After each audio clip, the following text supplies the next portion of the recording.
So, we're gonna start over. This is our second channel. We'll just let that one play. We'll turn off all the effects I already put on there.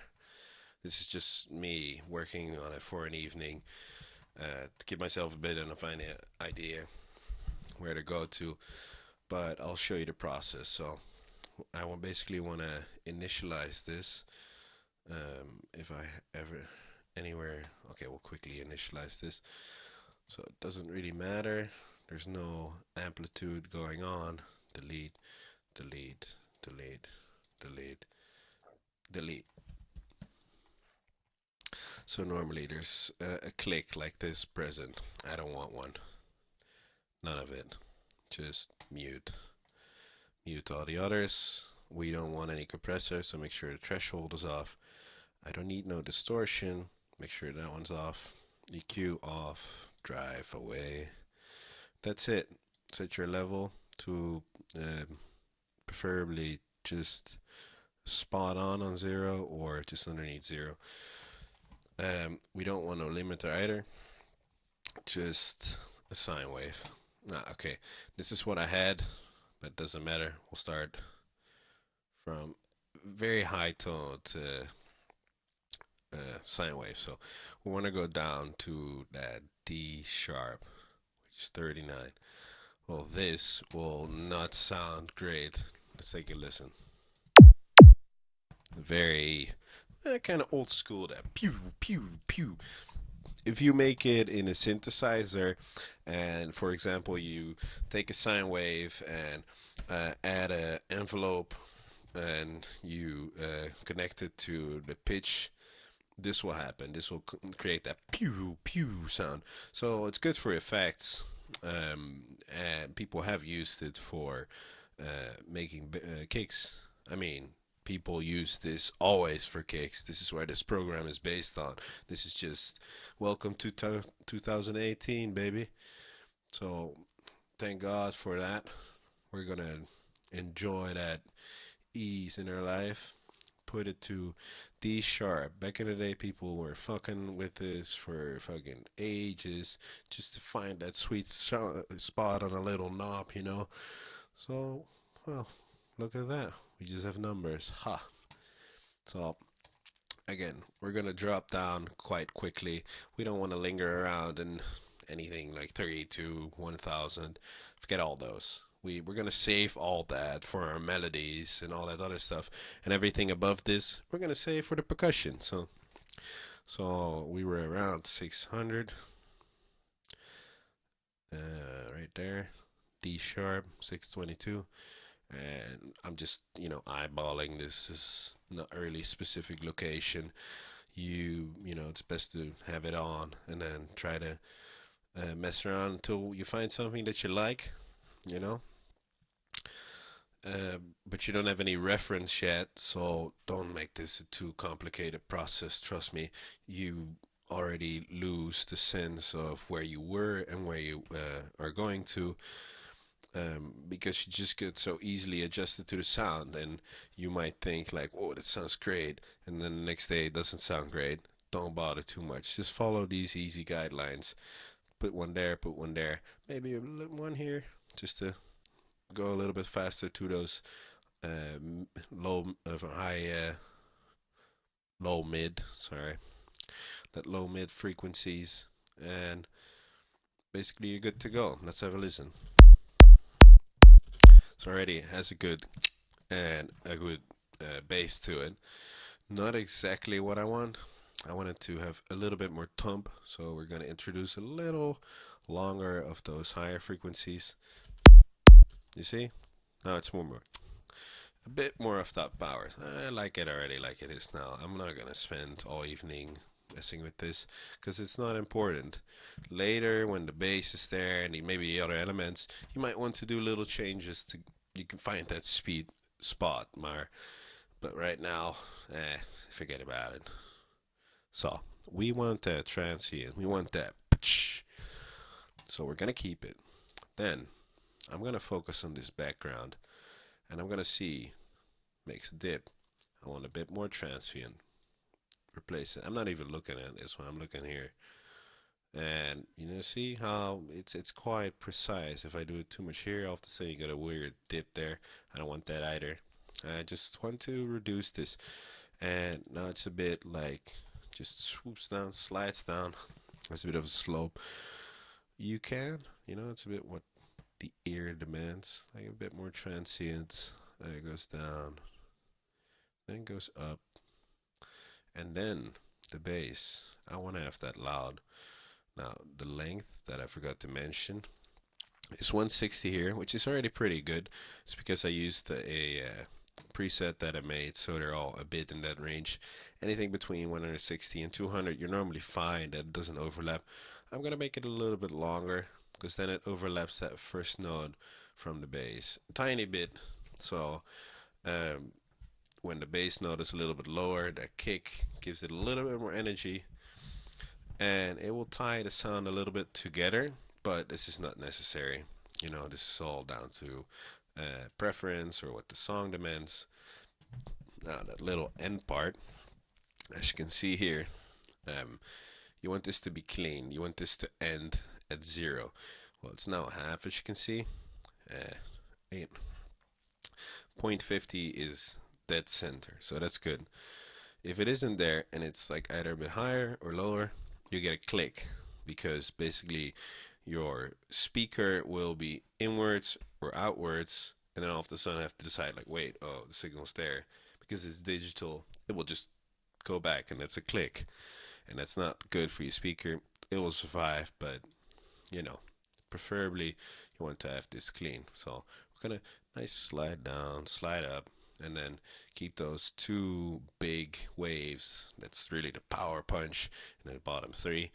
We want to keep those. And then we'll roll it off, like, okay. So you see this? This is a bit of a rough end. So I'm gonna fiddle around with the length a little bit to get that it goes. Basically, just, you see, like it goes down a little bit up, and then it goes slowly in there. So I make it very easy for the speaker to go back and forth, back to its 0 point. You can fiddle with this. Also, again, don't make it a whole life work, because you're gonna probably, as soon as you have the bass, think like, oh well, that wasn't work at all, let me change everything. Well, hopefully you don't do that, but you will likely adjust a little bit. So let's see what we have now. A bit better. I want a bit more bass, so we add a little bit of that big. It's also a bit short. So alright, there we have a very standard kick. It has no saturation, no IQ, or IQ, EQ. It's not a very smart kick, is it? Compressor, none of that. Now, I'm mentioning these things, but in general, if you don't know what you're doing with EQ and compressor, and you're slamming going on because that's what everyone does, then please don't. Like, just start with it like as it is. You'll likely do more damage if you start messing a lot with the EQ. You start messing up the carefully set amplitude of yours. When you start messing with compressors and stuff. So why the hell did you do even all these things? This carefully setting, setting all these pitches that you just worked on for like a good 20 minutes, and then you got like, okay, this sounds nice, yeah. And then you start messing it all because you slam an EQ on this, and what an EQ does, it boosts certain frequencies. Well, I'm sure you knew that, but that you have to visualize that if I boost, say, let me boost 100 hertz, and all of a sudden this wave here will be like, well, I'm 100 hertz, let me up this, and then this wave goes like, whoop. You don't want that. You want it to be shaped like this. You decided it, so keep that. Don't mess with EQs. They're normally only to filter away some sounds that you can't really easily control with this and are easier to do with a equalizer. So I'll start with the equalizer because, as you can see, barely anything. Like I didn't make any fancy changes, no low end cutting. They say you do that, you normally do that. Well, this is the reason. You see this? You click here and hold. It holds it. We don't have to listen to that. Handy trick. And then you see, this is 20 hertz. Now we can go into, the bit more advanced. Let's go into edit. You get this. And then we can set frequency low to 10. Now you can't hear these frequencies. You can't feel them probably either. Most speakers cannot reproduce these, but that doesn't matter because it is digitally there. It influences that you can hear. And as I told you about positive and or what is it? Constructive and destructive interference, basically phasing. This will phase. So you have like some 10 hertz big fucking wave. And then all of a sudden, that 20 hertz that you can definitely hear, and especially 40 hertz, which you can definitely hear, will also be like, hey, wait, that's -3. I'm +3. Let's make it 0. Shit. So that's why they cut it off. But for right now, if you're going to do this, it messes up all the frequencies that you can hear. And it's like it's here you can see the dB. No, it's in the bottom. So it's minus 72 actually, and your loudest part is -33. So it's like 50 or 40 dB difference. So it's unlikely it will do much to it. So it's not very important for now. If you get to mixing and mastering stage, it might be things to look at, but save it for then. I don't even bother in this part of the process. So now you have the EQ. What I did is just roll off the high part because it was too much. I can show you without it. Quite high, and then it's not much difference. Turned it off. Now let me turn this one off and this one on. So I just went from the highest setting and then pushed it back. Like here you can definitely hear it. Here still a bit. And what I did was find the sweet spot where you can barely hear that it does anything with the sound, but it does reduce it. And I do this for like a few reasons, but the most important reason is this is where my percussion is going to come. My very high sheen kind of, that makes that like very, very realistic sound. And if you already have stuff from the kick and the melodies and everything playing there, it's not gonna do very good for that cleanly crispiness. So, it's very important and it's good to make a habit out of it on any instrument. Is lower and what you cannot really hear anyway. Again, this is present because it's a digital signal, and one signal you might not hear, but I don't know, some of you guys have like 100 fucking channels, well, you will hear it, all of a sudden it will be 100 channels worth of and then all of a sudden your heads are like, yeah, I can't really add even more, and then you're wondering why doesn't it hit, so powerful.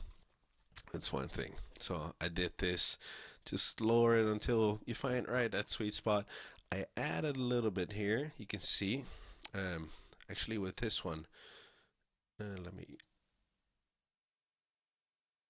like it might be some Q, some resonance, or one of these. I don't think so actually. Yeah, it's probably a bit resonance. Anyway. My aim was to add a little bit here, and you can see it's barely enough. It's probably half a dB, not even. And why I do this is to compensate a little bit for what I cut off, so that just underneath that it will be a bit more present, and this will kind of cover or hide that I took a little bit away, and still keep the kick present. So there you got the EQ. Um, Now we're going to the almighty, the only compressor. Well, a lot of people do these things pretty poorly. They slam it on and they compress it, or just for the sake of compressing. And like there's nothing wrong about compressing. Actually, you should compress in many ways, but don't just do it for the sake of it. Do it because you have a reason. And the reason now that I used it is that the kick, like the original kick, this one I'm just gonna explain it. Um, it had, and it was playing. Um, Here you can see it lowers a little bit of those bassy.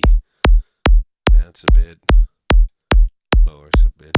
So what I couldn't get really right, just sitting just right in the amplitude, which maybe if you try hard enough, you can get it fixed there. But I found it easier to just use this compressor of waves. But don't worry, you can use any compressor. There's one specific thing about this compressor that's very nice. That's the fact you can mix in the dry and the wet signal. But in the standard compressor of Ableton, you can do this as well, I think. Yeah. So yeah, you can just mix in wet and dry. I don't need no analog, no punch. I'm going very, very clean compression. I don't want it to add too much to it. I put it on the release on 116, so every step, not every kick, but every individual note, it will basically re-trigger the compressor that starts working again. Because I only want to compress that really small part, That's basically what I want to compress, nothing more. Well, then I set the attack to a specific. Basically, if you go more forward, let me. Well,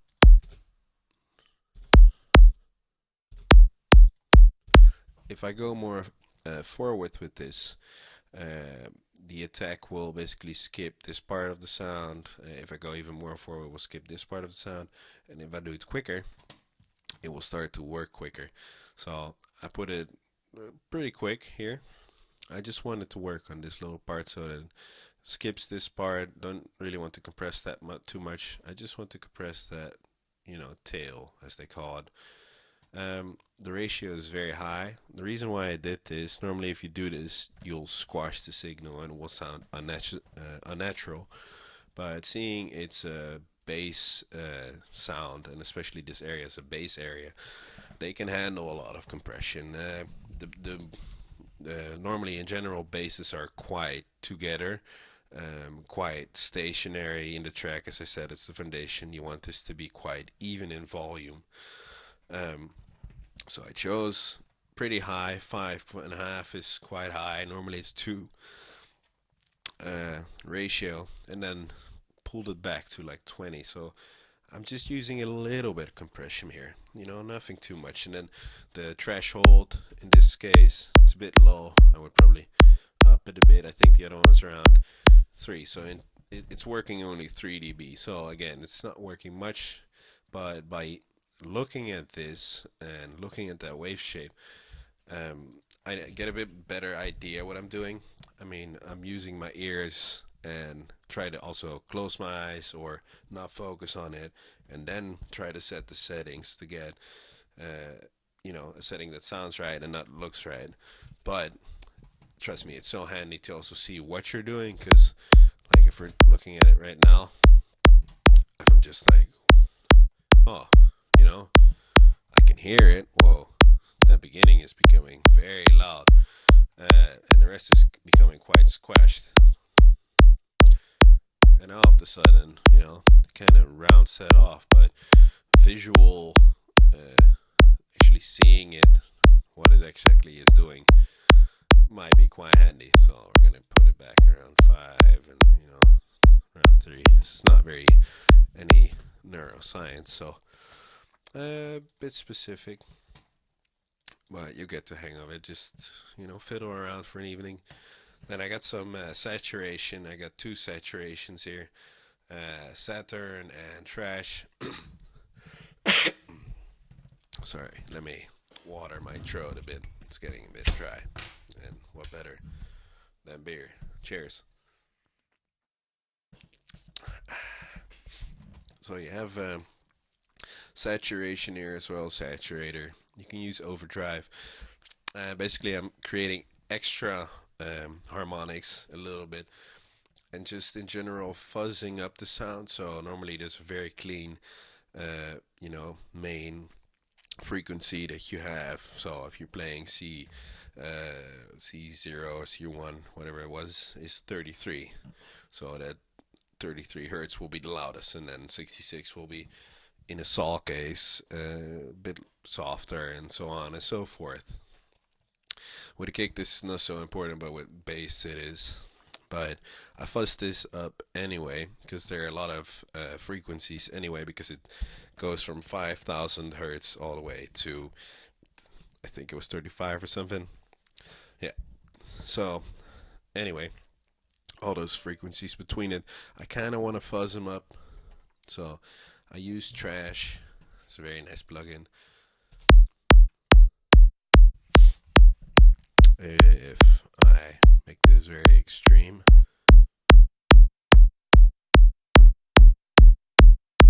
you know,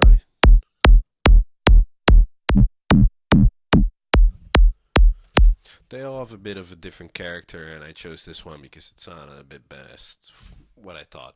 And it's a good trick to put something very extreme to know what you're actually doing, because if you're putting it very low, you might not really hear it, and then the ear starts to fatigue, and you're just basically, sometimes you have it that you're just sitting on it.